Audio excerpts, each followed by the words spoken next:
India બહુ miss થાય છે, ઇન્ડિયન લાઈફસ્ટાઈલ મિસ થાય છે, તહેવારો મિસ થાય છે, તો પછી લોકો પાછા કેમ નથી જતા? જ્યારે પણ આ વિષય પર વાત થાય ને એટલે હસવું જ આવે.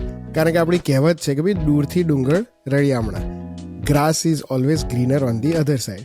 જ્યારે ઇન્ડિયામાં હતા અથવા ભારતમાં હતા ત્યારે એમ થાય કે ભાઈ ના યાર અમેરિકા યુકે જવું છે, પૈસા બનાવવા છે, 10 વર્ષ કમાઈ અને પાછા આવી જઈશું અને ખાસા પૈસા બનાવીશું એટલે આપણું ઇન્ડિયામાં જીવન સારું થઈ જાય. આર્થિક સ્થિતિ માટે લોકો વિચારતા હોય છે. પણ જેવા એકવાર એ દેશ છોડીને જાય પછી ખાલી ફરવા માટે જ આવે છે. અને એનું કારણ એ છે કે આપણે ઇન્ડિયામાં જે સમાજ સંસ્કૃતિ છે એ ઘણી જુદી છે. આપણા સમાજમાં સોસાયટીનું બહુ મહત્ત્વ છે, એમનો બહુ મોટો રોલ છે. લોકોની વિચાર શક્તિ હંમેશા એવી રીતે જ ચાલુ થાય છે કે ભાઈ હું આ કરીશ તો સમાજમાં લોકો શું બોલશે અથવા લોકોનું રિએક્શન શું હશે. એટલે આપણે જોવા જઈએ તો આપણું જીવન જે આપણે ભારતમાં જીવીએ છીએ એનો એક મોટો પાર્ટ જે કહેવાય ને કે N important part of your life is society.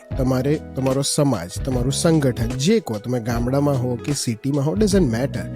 તમારા આજુબાજુના લોકો, પડોશીઓથી માંડીને તમારા સગા સંબંધી બધા એક મહત્ત્વનો રોલ તમારા જીવનમાં રાખે છે. એનું it is a very important part in your life, બરાબર છે? એના લીધે આપણું જીવન, જે આપણે વિચારીએ, જે સ્ટેપ્સ આપણે લઈએ, કે જે પણ પ્રોગ્રેસ લાઈફમાં કરીએ, એ બધામાં આપણે પહેલાં શું વિચારીએ?